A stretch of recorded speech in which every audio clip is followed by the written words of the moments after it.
my first time driving around a racetrack was at a track day event in Daniel, Virginia, at the lovely Virginia International Raceway. It was in E36 M3 with a German man named Wolf as my ride-along instructor. The session was only about an hour, but it is something I'll never forget. So in the paddock, when you're sort of like driving into the starting lane alongside the pits, I was a nervous wreck. The M3 was not my car. It was a borrowed ride for the weekend. I'd never been on a racetrack before, and despite my love of racing, I had no idea what VIR's layout looked like. On top of all that, I'd never had to manage traffic on a track before, which was certainly not in short supply. The BMW Car Club had a big presence that weekend.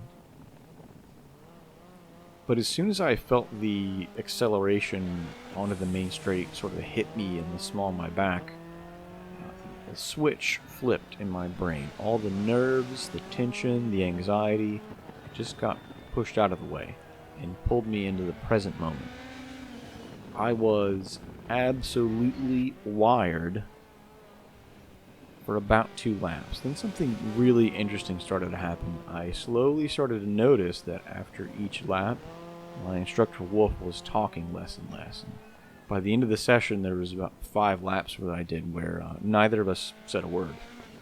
And that little 10-minute window, it kind of went by in the blink of an eye. It kind of felt like it lasted for a couple hours, and it was when I had my best lap times. This is a pretty common occurrence. It's usually referred to as being in the zone. We talked about it in episode 2 of the project, how the subconscious mind takes over. The conscious mind just sort of drops off the radar. So Wolf, to his credit, was giving me these small corrections each lap, just sort of drip feeding them to the conscious mind so they could make the adjustments and then step away again.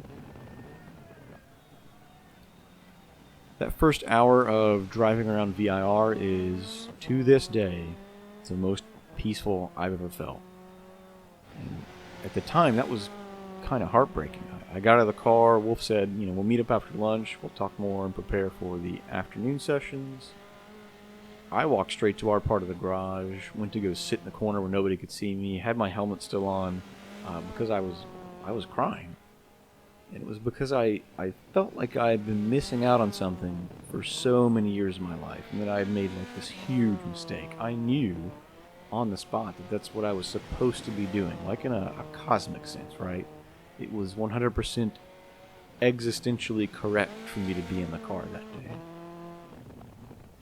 Even the next day, when it rained and I found myself pedaling an M3 I didn't own around a track that was already pretty difficult when dry, let alone when wet and greasy, I slipped back into that zone. More track days followed after this, and the pattern repeated itself. You would introduce new concepts or methods, practice them for a few laps, and you'd find yourself slipping right back into that state of unconscious driving. It's something I can get in sim racing, well, not quite to the same degree. With any luck, the local car clubs will start hosting track days again in the post-COVID world, but we'll get into that later on. But to me, that's why sim racing is so important. I imagine somebody that really, really loves hockey. It's their passion, but it's not their career. Maybe they're an electrician or whatever.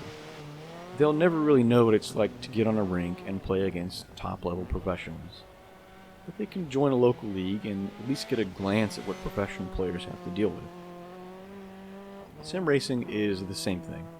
It's a tool that we can use to train ourselves for the next track day, or if nothing else, to develop a better appreciation for what we're watching on a Grand Prix weekend. And for me especially, it lets me stay tuned in to that first experience of driving without thinking. I get that little slice of Satori that helps me keep pushing through the struggles of a day job that bores me to death, or just that sort of easy numbness of daily life. And honestly, as time goes on, the obsession just gets worse. I don't really watch a lot of movies or TV. I don't go out to parties. I don't go to the bar and get sloshed. I put on enough of a show to pass as for something vaguely resembling a normal person in polite society, but in reality, I'm just waiting for the next chance to go to an autocross event, or study telemetry, or watch a rally stage, or do laps in The Sims. And that's why this channel is here. I'm trying to share that passion with everyone else, while also giving that sort of obsessive fascination with racing a creative outlet. I feel like doing anything less with my time would be a waste. If you haven't heard the famous quote from Steve McQueen, let me help you out. What is so important about driving faster than anyone else?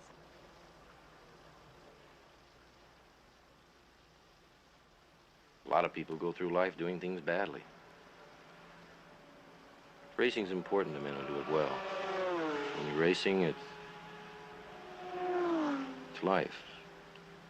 Anything that happens before or after, it's just waiting.